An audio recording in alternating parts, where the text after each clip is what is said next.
नमस्कार, देश प्रदेश में आपका स्वागत है। मैं हूं अदिति राजपूत। देश के कई राज्य जो हैं इस वक्त बाढ़ की चपेट में। शुरुआत हम मध्य प्रदेश से कर रहे हैं, जहां पर होशंगाबाद में बाढ़ से हालात बिगड़ने के बाद अब राहत और बचाव के लिए सेना को बुलाया गया है। यहां तवा बांध के गेट खोले जाने के बाद हालात बिगड़ गए हैं। आपको बता दें कि होशंगाबाद नर्मदा नदी के पास बसा हुआ है। आसपास के गाँव में पानी घुस गया है। नर्मदा नदी जो है वो भी खतरे के निशान से ऊपर बह रही है। होशंगाबाद में 164 बाढ़ प्रभावित गाँव की पहचान की गई है। खुद मुख्यमंत्री शिवराज सिंह चौहान ने बाढ़ प्रभावित इलाकों का दौरा भी किया है। तो ये आप देख रहे हैं कि किस तरह से नर्मदा नदी जो है यहाँ पर खतरे के निशान से ऊपर बह रही है। उधर होशंगाबाद में एनडीआरएफ की टीम भी राहत और बचाव अभियान में जुटी हुई है और सेना भी अब लग गई है। एनडीआरएफ ने कल रात भर चले राहत अभियान में पानी में फंसे 12 लोगों को बचाया और 345 लोगों को सुरक्षित स्थानों पर पहुंचाया। संजय नगर इलाके से 370 लोगों को सुरक्षित स्थानों पर ले जाया गया है। इसके अलावा नरसिंहपुर और सीहोर में भी एनडीआरएफ की टीम राहत पहुंचाने में जुटी हुई है। लगातार बारिश के कारण मध्य प्रदेश में हालात एक के बाद एक बिगड़ते जा रहे हैं। अब राजधानी भोपाल की अगर बात की जाए तो चिरायू अस्पताल में भी पानी घुस गया। इस अस्पताल में कोरोना के मरीजों का इलाज लगातार चल रहा है। राजधानी के बड़े तालाब का पानी ओवरफ्लो होने से इस अस्पताल में पानी घुस गया, क्योंकि ये अस्पताल बड़े तालाब के नजदीक है। मुख्यमंत्री शिवराज सिंह चौहान ने भी इसी अस्पताल में कोरोना का इलाज करवाया था। मध्य प्रदेश के शाजापुर में भी लगातार रुक रुक कर बारिश होने से हालात बिगड़ते जा रहे हैं। जिले के कई इलाकों में लोगों के घरों तक पानी आ गया है और घरों में पानी आने से लोग दहशत में हैं और ऊपरी मंजिल पर किसी तरह रात गुजारने को मजबूर हैं। 200 से ज्यादा गांव का संपर्क यहां पर कट गया है। 1 दर्जन से ज्यादा रास्ते भी कट गए हैं। तो मध्य प्रदेश में स्थिति जो है फिलहाल चिंताजनक बनी हुई है। मुख्यमंत्री शिवराज सिंह चौहान ने कल बाढ़ प्रभावित इलाकों का हवाई सर्वेक्षण किया है। इसके बाद मुख्यमंत्री ने कहा कि प्रदेश के 9 जिलों के करीब 400 गांव में जबरदस्त बाढ़ आई है। 7000 लोगों को सुरक्षित स्थानों पर ले जाया जा रहा है। बड़ी संख्या में राहत शिविर बनाए गए हैं और यहाँ पर प्रभावित लोगों के रुकने, खाने और दवाओं का इंतजाम किया गया है।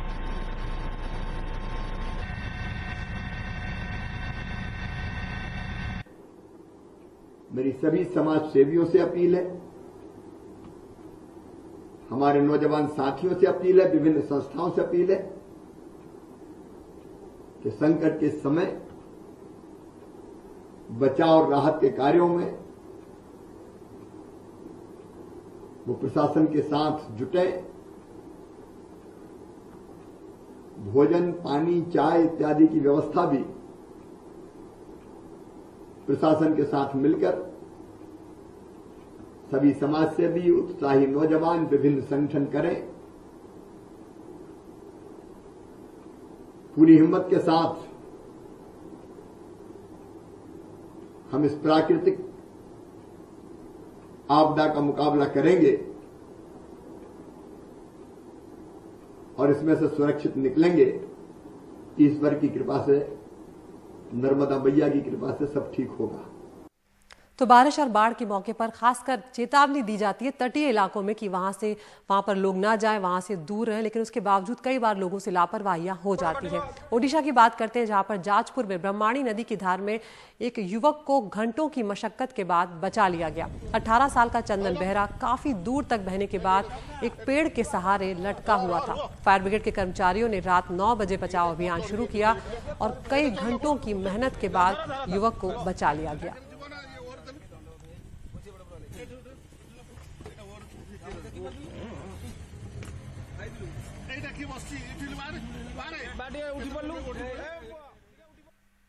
ओडिशा के कटक में महानदी उफान पर है। महानदी पर हीराकुंड डैम के 64 में से 44 गेट खोलने के बाद ये स्थिति बनी है। ये डैम संबलपुर में है, जो छत्तीसगढ़ की सीमा से लगा हुआ है। गेट खोले जाने के बाद बांध के आसपास के इलाकों में अलर्ट जारी कर दिया गया है। और ओडिशा के ही जाजपुर की में जो बाढ़ से स्थिति जो है लगातार बिगड़ती जा रही है। जाजपुर के पंसा पंचायत में एक दीवार गिरने से एक व्यक्ति की मौत हो गई है, जबकि एक अलग थलग पड़ गए गांव से गर्भवती महिला सहित कई लोगों को बचाया गया है। ब्रह्माणी नदी का जलस्तर बढ़ने और बहाव तेज होने से रसूलपुर ब्लॉक में एक दो मंजिला इमारत जो है वो बह गई है।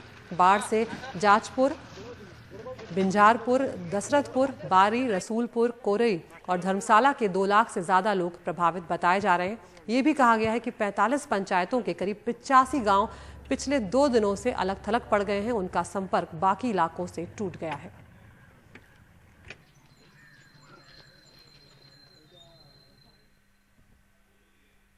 महाराष्ट्र का रुख करते हैं। नागपुर और उसके ग्रामीण इलाकों का भी बाढ़ से बुरा हाल है। भारी बारिश की वजह से नदियों और तालाबों का पानी भर गया है। कई ग्रामीण इलाके जलमग्न नजर आ रहे हैं। गांव के मकान, सड़क और स्कूल भी इससे प्रभावित नजर आ रहे हैं और जनजीवन पूरी तरह से अस्त व्यस्त हो गया है।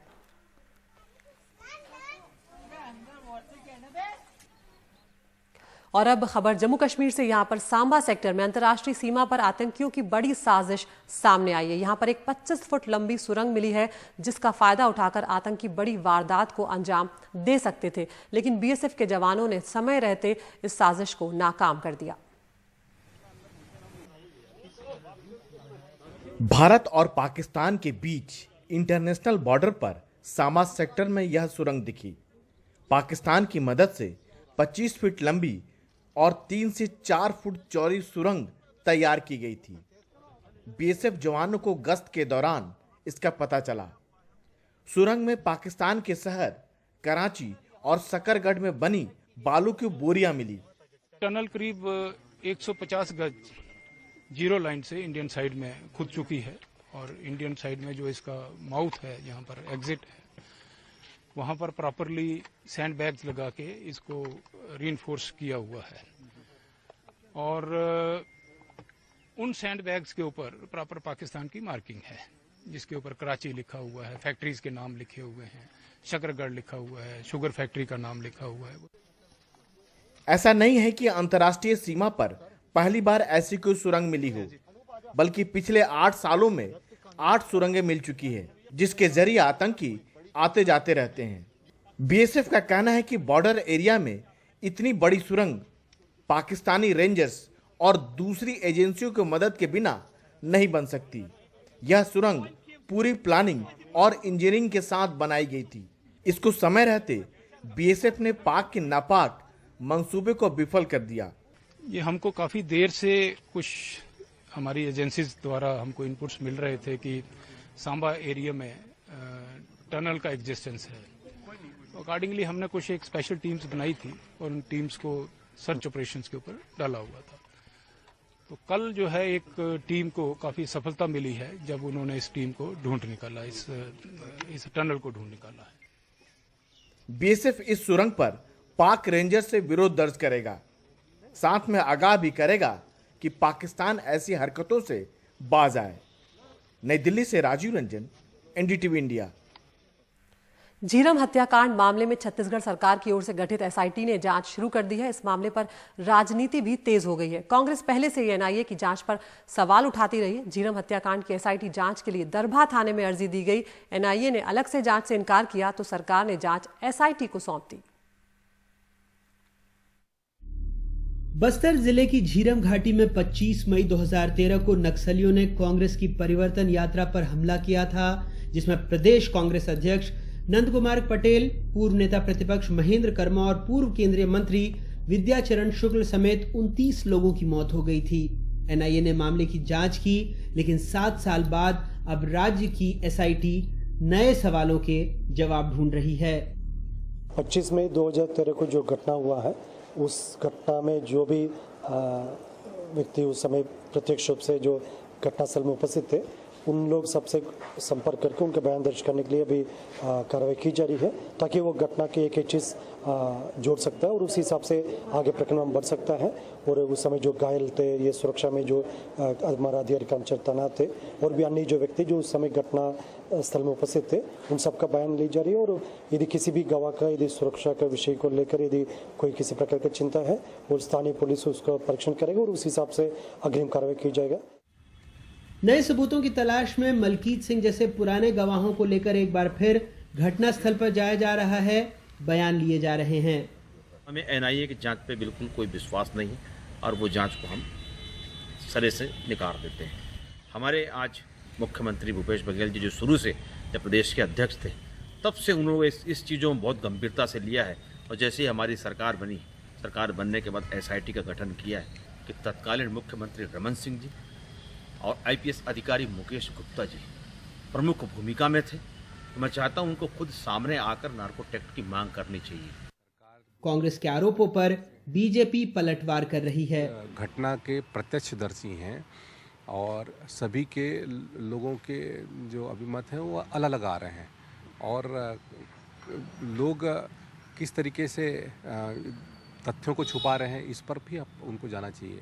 मैं तो उस था नहीं, लेकिन यदि इतनी बड़ी घटना है और हमारे कांग्रेस के पूरे लोग मारे गए तो शहीद हुए, तो ये कहीं ना कहीं से दुर्भाग्यपूर्ण है और सरकार को इस पर निर्णय लेकर के उस पर कार्रवाई करनी चाहिए, किसी के कहने पर नहीं बल्कि स्वस्फूर्त। 25 मई 2013 को झीरम हमला हुआ था। 26 मई 2013 दरभा में हमले के संबंध में एफआईआर दर्ज हुई थी। 27 मई 2013 को मामले की जांच एनआईए को सौंप दी गई। 24 सितंबर 2014 को एनआईए ने चार्जशीट दायर की। 88 नक्सलियों को घटना में शामिल बताते हुए 9 के खिलाफ नामजद चार्जशीट पेश की गई थी। 2 जनवरी 2019 को भूपेश बघेल सरकार ने 10 सदस्यीय एसआईटी का गठन किया।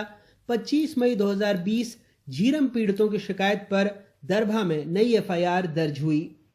जगदलपुर से विकास और कैमरा पर्सन रिजवान खान के साथ अनुराग द्वारी की रिपोर्ट, एनडीटीवी इंडिया।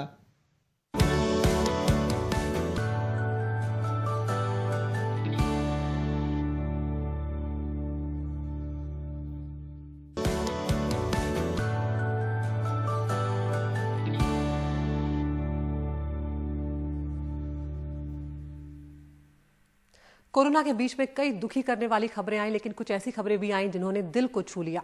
कोरोना से संक्रमित अपने टीचर के इलाज के लिए कोलकाता स्कूल के पूर्व छात्रों ने क्राउड फंडिंग का सहारा लिया। ये टीचर 14 दिनों तक वेंटिलेटर पर रहे, लेकिन अब पूरी तरह से स्वस्थ होकर गुरुवार को घर लौट आए हैं। छात्रों और उनके प्रिय टीचर की ये प्रेरणादायक कहानी ऐसे समय में आई है जब कुछ ही दिनों बाद शिक्षक दिवस भी नजदीक आ रहा है। मैं बहुत खुश हूँ कि फिर से पढ़ा सकूंगा। इससे मेरी ऊर्जा बढ़ेगी। केमिस्ट्री के ये टीचर अपने छात्रों में बेहद लोकप्रिय रहे हैं और जब ये खबर फैली कि उनकी हालत नाजुक है तो पुराने छात्रों ने मिलकर पैसे जमा किए ताकि उनका अच्छे से अच्छा इलाज और बेहतर से बेहतर देखभाल हो सके। महीने भर अस्पताल में रहने के बाद छुट्टी होने पर उन्होंने अपने छात्रों को खुशखबरी सुनाई। मैंने अपनी बेटी से उन्हें व्हाट्सएप करके बताने को कहा कि चिंता ना करें, मैं जल्द ही पढ़ाने वापस आऊंगा। सिर्फ पुराने छात्रों ने ही नहीं बल्कि टीचरों ने भी पैसे जमा करने में मदद की। लक्ष्य था 10 लाख रुपए। वो छात्रों को अपना दोस्त बना लेते हैं, इसलिए जब हमने मिस्टर रॉय के बारे में सुना तो सोचा कि सबसे अच्छा तरीका यही है कि मदद की जाए। हमने ये मुहिम 90 दिनों में चलाई थी। 21-22 दिनों में ही 6 लाख रुपए जमा कर लिए। दुनिया भर के लोगों ने भी मदद की और ये कोशिश अब तक कामयाब रही।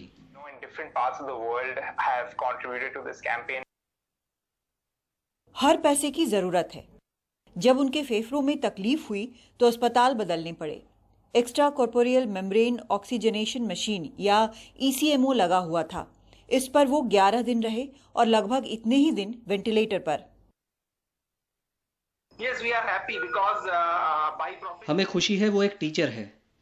मैंने हमेशा इस पेशे पर रश्क किया है क्योंकि मैं तो चुनिंदा लोगों का ही इलाज कर सकता हूँ, लेकिन ये बहुत से ऐसे लोगों को तैयार कर सकते हैं।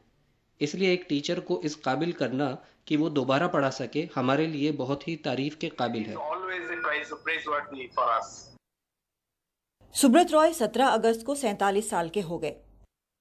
ये एक ऐसी सालगिरह थी जो उन्हें हमेशा याद रहेगी। आखिर अस्पताल में उन्हें जिंदगी और गुरुदक्षिणा जैसे 2 अनमोल तोहफे जो मिले। कोलकाता से मोनिदीपा बैनर्जी की रिपोर्ट, एनडीटीवी इंडिया।